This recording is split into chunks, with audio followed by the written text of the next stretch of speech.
The gunshot cracked through the air like a whip, silencing the hum of the presidential palace. Ibrahim Traoré's pen slipped from his fingers, rolling across the unfinished letter on his desk. A single drop of ink bloomed like a dark flower on the paper. His eyes widened, not in pain, but in surprise. The room swayed. The faces of his bodyguards blurred into streaks of panic. "Sir!" someone shouted. Hands reached for him, but it was too late. The weight in his chest dragged him down. His chair scraped against the marble floor as he slumped forward. The last thing he saw was the portrait on the wall, his own face staring back, proud and unbroken. Outside, the palace stood untouched. The fountains still glittered. The guards at the gates stood rigid, unaware. But inside, chaos unfolded. "Secure the doors!" a voice bellowed. Boots pounded the halls. Radios crackled with frantic orders. Yet no one had seen the shooter. No one could explain how this had happened, not with 200 trained men watching every corner, every shadow. A young bodyguard named Diallo knelt beside the desk, pressing his hands to the wound. Blood seeped through his fingers, warm and relentless. "Stay with me, sir," he whispered. Ibrahim's lips moved, but no sound came.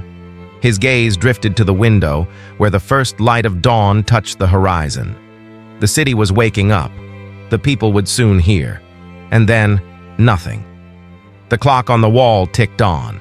The bodyguard stood frozen. Somewhere a phone rang, unanswered. The palace had failed. The streets of Ouagadougou erupted in chaos as news spread like wildfire. Market stalls were abandoned mid-sale. Radios blared emergency broadcasts, and crowds gathered in nervous clusters, their voices hushed yet urgent. A woman dropped her basket of yams, the vegetables rolling across the dusty ground as she pressed both hands to her mouth. "Not Traoré," she whispered. Inside a cramped radio station, technician Idris adjusted his headphones with shaking fingers. The station manager leaned over his shoulder, breath hot with panic. "We confirm it?" he demanded. Idris nodded, swallowing hard. The official statement burned in his other hand, 3 sentences that would change everything. Across town, Colonel Diarra stood before his bathroom mirror, straightening his uniform with deliberate calm.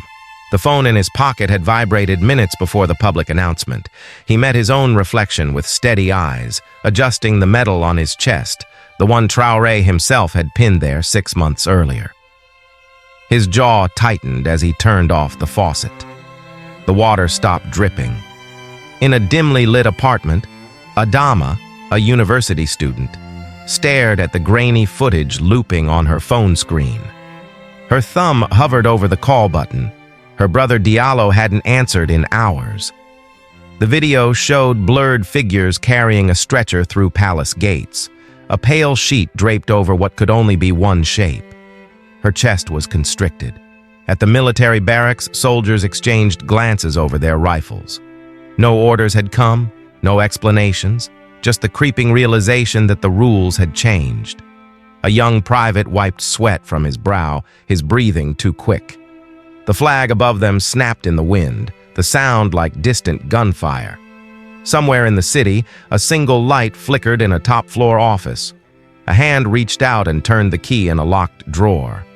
The presidential desk sat empty for the first time in years, its polished surface reflecting the pale morning light. Diallo stood before it, his uniform still stained with drying blood. The other guards had dispersed, some to secure the palace, others to console their families. But he couldn't move. The silence pressed against his eardrums like deep water. A file folder lay open where Traoré had left it. Diallo's fingers brushed the top page, a proposed education bill, notes scribbled in the margins in the president's distinctive hand. His vision blurred. That handwriting would never change again, never add another note. The realization hit like a physical blow. Footsteps echoed in the hallway. Diallo straightened instinctively, wiping his face with his sleeve. Colonel Diarra entered, his expression unreadable. For a long moment, The two men simply looked at each other across the empty chair. "They're gathering in the square," Diarra said finally. His voice sounded hollow in the cavernous office. Diallo nodded. He'd seen the crowds from the window, people holding up phones like candles, their screens glowing in the dim dawn. A makeshift memorial of flowers and handwritten notes already growing at the palace gates. The colonel moved to the window, his back rigid. "They'll want answers," he murmured. A bird struck the glass with a soft thud, making both men start. It righted itself and flew off, leaving a single feather stuck to the pane. Diallo watched it tremble in the breeze. Somewhere downstairs, a phone began ringing, then another, and another. The sound built like an alarm, pulsing through the palace walls. Diarra turned from the window. His eyes were red-rimmed. "We need to—" The door burst open before he could finish. A young lieutenant stood panting, his cap askew. "Sir," he gasped, "they've found something." The lieutenant's hands shook as he extended a plastic evidence bag. Inside lay a single shell casing glinting under the office lights. Diallo's breath caught. It wasn't a standard military issue. The markings were foreign. Diarra snatched the bag, his face hardening. "Where?" "Service stairwell," the lieutenant stammered. "Third floor. And, sir—" He hesitated, glancing at the blood still crusted on Diallo's uniform. "The cameras on that corridor were looped for exactly 6 minutes." A cold understanding settled over the room. This wasn't some lone gunman. The assassination required inside knowledge, precise timing, access codes. Diallo's fist clenched around Traoré's unfinished letter still in his pocket. He remembered the president just yesterday, leaning over these same documents, joking about needing stronger coffee. That easy smile. A sudden commotion erupted downstairs. Shouting, the distinct click of safeties being switched off. Diarra was already moving, hand on his sidearm. "Stay here," he ordered Diallo. But as the colonel's footsteps faded, Diallo found himself drawn to the window. Below, a black SUV was speeding away from the palace gates, kicking up dust. Through the tinted rear window, he caught a glimpse of a familiar profile. Minister Suma, who should have been at an agricultural summit 3 hours away. The phone on Traoré's desk rang abruptly, shrill in the silence. Diallo stared at it. On the 4th ring, he picked up. No voice. Just 3 seconds of static. Then the click of disconnection. Outside, the wind picked up, sending dead leaves skittering across the courtyard. The feather still clung to the window, vibrating like a plucked string. Somewhere in the city, church bells began to toll. The church bells were still echoing when Diallo slipped out the palace's east service entrance. The evidence bag burned in his pocket, its weight pulling at his jacket with every step. He kept to the shadows, avoiding the patrols that now roamed the streets in nervous clusters. The city smelled of smoke and something sharper, fear, or maybe anger. A child's bicycle lay abandoned near a curb, its front wheels still spinning lazily. Diallo paused, listening to the rhythmic squeak of the turning spokes. Then, from the alley beside him, a whisper, "They'll kill you too." He spun, hand flying to his sidearm. A figure emerged from the darkness, an old woman wrapped in a faded yellow shawl, her eyes milky with cataracts. She held out a trembling hand. In her palm lay 3 bullet casings, identical to the one in his pocket. "My grandson collects them near the old factory," she murmured. "Men come there at night. Men with quiet shoes." Diallo's throat went dry. The factory, abandoned 6 years ago, slated for demolition. Close enough to the palace for easy access, far enough to avoid notice. A siren wailed in the distance. The old woman's head snapped up, her grip suddenly fierce on his wrist. "Run, boy!" she hissed. He barely had time to duck behind a fruit cart before 2 black SUVs roared past, their windows tinted black. The same make, the same plates as the one he'd seen fleeing the palace. As the sound of engines faded, Diallo uncurled his fingers. The old woman had vanished, but the casings remained, and clutched in his other hand, a slip of paper with a single word scrawled in shaky handwriting. Basement. The factory loomed ahead, its broken windows like empty eye sockets staring into the night. Diallo crouched behind a rusted shipping container, watching moonlight glint off the twisted metal gates. They hung slightly ajar. Someone had been here recently. A crunch of gravel made him freeze. From the shadows emerged a stray dog, ribs visible beneath its matted fur. It sniffed the air, then locked eyes with Diallo. For a strange moment, neither moved. Then the dog turned and trotted toward the factory, pausing once to glance back as if waiting. Diallo followed. Inside, the scent of oil and mildew clung to the air. The dog led him past gutted machinery, its nails clicking against concrete. Then, a whimper. The animal stopped at a metal door marked Boiler Room, its ears flattening. A muffled voice echoed from below. "Clean this up before sunrise."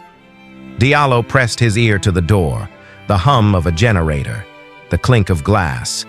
Then a sound that turned his blood to ice, the distinctive slide of a rifle bolt. The dog growled low in its throat. Footsteps approached the stairs. Diallo ducked behind a stack of pallets as a beam of flashlight cut through the darkness. The beam swept past, inches from his face, illuminating something on the floor. A discarded candy wrapper, the kind handed out at official government functions. The footsteps retreated. A car engine started outside. Diallo exhaled shakily and reached for the boiler room door. The handle was warm. From the depths below came a sudden metallic groan, like a heavy door being forced open. Then silence. The dog bared its teeth and backed away, tail between its legs. The boiler room door creaked open to reveal a narrow staircase descending into darkness. Diallo hesitated, then pulled out his phone. No signal, but the dim flashlight function revealed footprints in the dust. Fresh ones. Each step groaned under his weight. The air grew thicker, carrying a coppery tang that made his stomach clench. At the bottom, his light caught something metallic glinting on the floor, a military-issue button, the thread still clinging to it like a broken promise. A sudden draft made the flame of his lighter dance wildly. That's when he saw it. A makeshift shooting range, paper targets still tacked to the far wall. Each bullseye bore a photograph taped at the center, Traoré at various public events. The last one, a headshot from last month's Independence Parade, had 12 perfect holes clustered where the heart would be. From the shadows came a wet, ragged cough. Diallo spun, weapon drawn. Between two rusted pipes lay a man in a torn security uniform, his face swollen beyond recognition. One trembling hand reached toward Diallo, the other clutching a blood-soaked notebook. "They know you're—" the man gasped. A floorboard creaked above them. Diallo snapped off his light just as footsteps echoed through the factory. Heavy boots, more than one pair. The dying man pressed the notebook into Diallo's hands. Inside, page after page of license plate numbers, dates, and a single recurring word, Raven. Outside, car doors slammed. A radio crackled to life. The wounded man's fingers dug into Diallo's wrist with sudden strength. "Run," he whispered. Then his eyes fixed on something behind Diallo, something moving in the darkness. The last thing Diallo heard before the gunshot was the whimper of that stray dog, fleeing into the night. The gunshot's echo still rang in Diallo's ears as he stumbled through the factory's back alleys, the dying man's notebook pressed against his heaving chest. His lungs burned with each breath, but he didn't dare stop, not when the shouts behind him grew louder, not when flashlight beams sliced through the darkness like knives. He rounded a corner and nearly collided with a stack of rotting crates. The stench of spoiled fruit filled his nose as he crouched behind them, watching shadows move across the factory walls. Two figures emerged, their faces obscured by black masks. One held a radio to his ear. "North sector clear," the voice crackled. "Move to the extraction point." Diallo's fingers tightened around the notebook. The pages were damp with sweat and blood, but one entry stood out, a date from last week and coordinates that matched the old military docks. A cat yowled nearby, sending both men spinning toward the sound. Diallo used the distraction to slip through a broken fence, the metal scraping his arms. He emerged onto a deserted street just as dawn began to bleed across the sky. The first newspaper stand he passed displayed that morning's headline in bold black letters: "Traoré assassination. Foreign terrorists suspected." Below it, Minister Suma's smirking face dominated the photograph, his arm around a foreign diplomat at some forgotten ceremony. Diallo's stomach turned. He knew that diplomat, knew the watch glinting on his wrist, a distinctive silver chronograph he'd last seen in Traoré's private office, days before the murder. As church bells tolled in the distance, Diallo ducked into a phone booth. He dialed the only number he trusted, listening to the ring with his heart in his throat.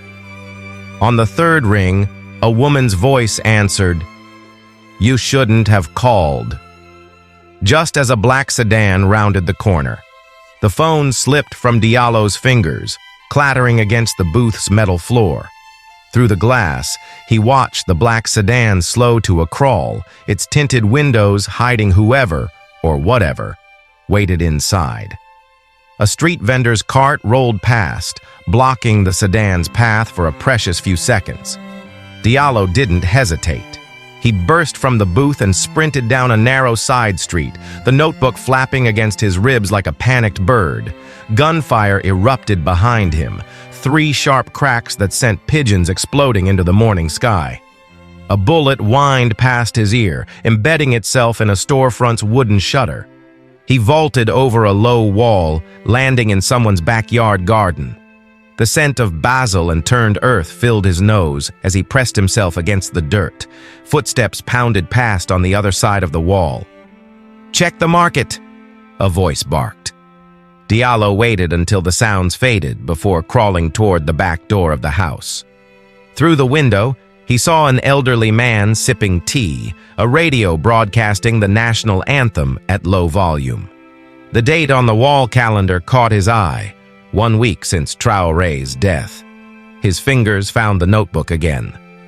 Flipping past blood-stained pages, he focused on the last legible entry. Raven meets docks. Midnight. Container 17 inches. The radio crackled with a news bulletin.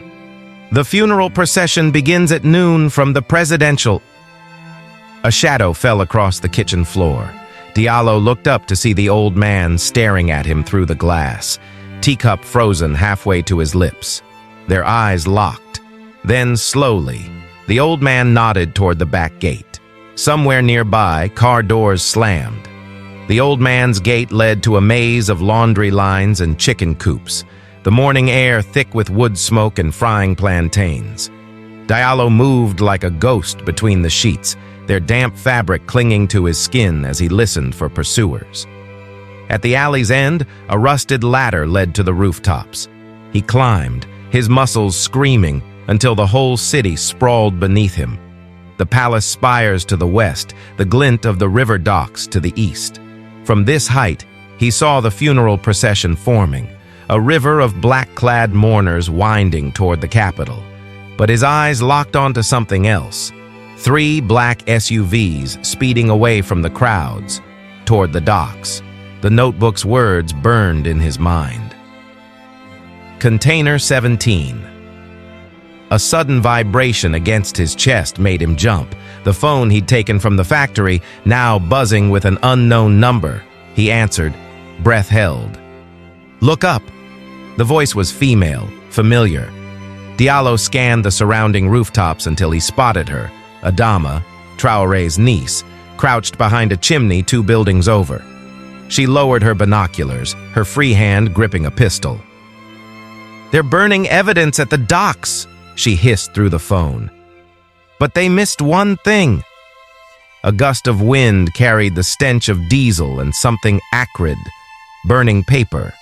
In the distance, a plume of black smoke rose over the river. Adama's next word sent ice through his veins. "The shooter's still here, and he's watching us right now." Diallo's spine prickled. Somewhere in this labyrinth of clotheslines and crumbling walls, a sniper's scope was searching for its next target. The church bells began to toll. Noon. Down at the docks, a shipping container's metal door screeched open. The rooftop tiles scorched Diallo's palms as he crawled toward Adama, every muscle taut. Below them, the alley remained empty. Too empty. No children playing, no vendors shouting. Just that lingering smell of burning and the slow creak of a shutter swinging in the wind. Adama pressed a pair of binoculars into his hands. "Third window," she whispered. "Yellow house." The lenses focused on a dim apartment across the street. Behind grimy glass, a figure moved, a man methodically disassembling a long rifle. Even from this distance, Diallo recognized the careful precision of a professional. The way his hands moved without hesitation. The way he kept glancing at a photograph taped to the wall. Traoré's face circled in red. A radio on the sniper's table crackled to life. "Package secured. Proceed to extraction." The man nodded to himself and reached for a suitcase. As he lifted it, his sleeve rode up, revealing a tattoo, a winged raven inked above his wrist.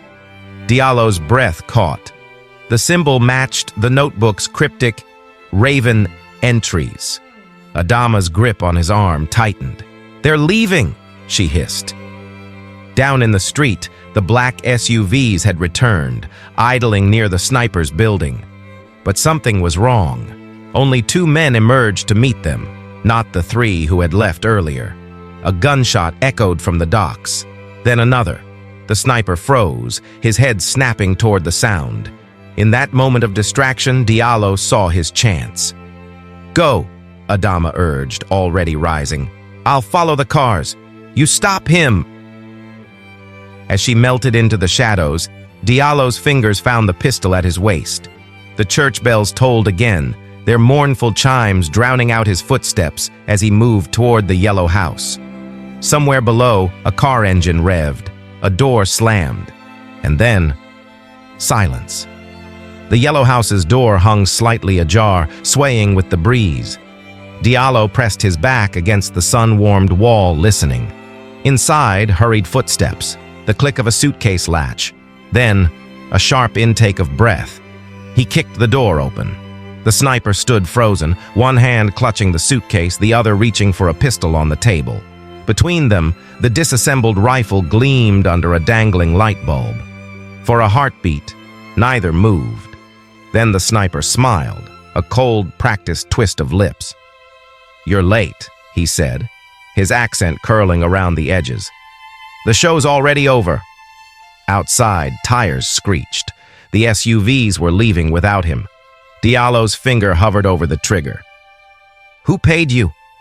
The man shrugged, nodding toward the photograph on the wall. Behind Traoré's circled face, barely visible, stood Minister Suma, shaking hands with a foreign businessman. "Follow the money," he murmured. "Always the money."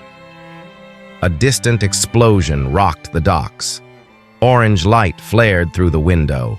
The sniper used the distraction to lunge, not for the gun, but for a small device on the shelf. Diallo fired. The bullet struck the man's shoulder, spinning him into the wall. The device clattered to the floor, a detonator, its light blinking red. Outside, the city held its breath. The church bells fell silent. Even the wind seemed to pause. Then, softly at first, a new sound rose. Voices, hundreds, thousands chanting Traoré's name from the funeral procession.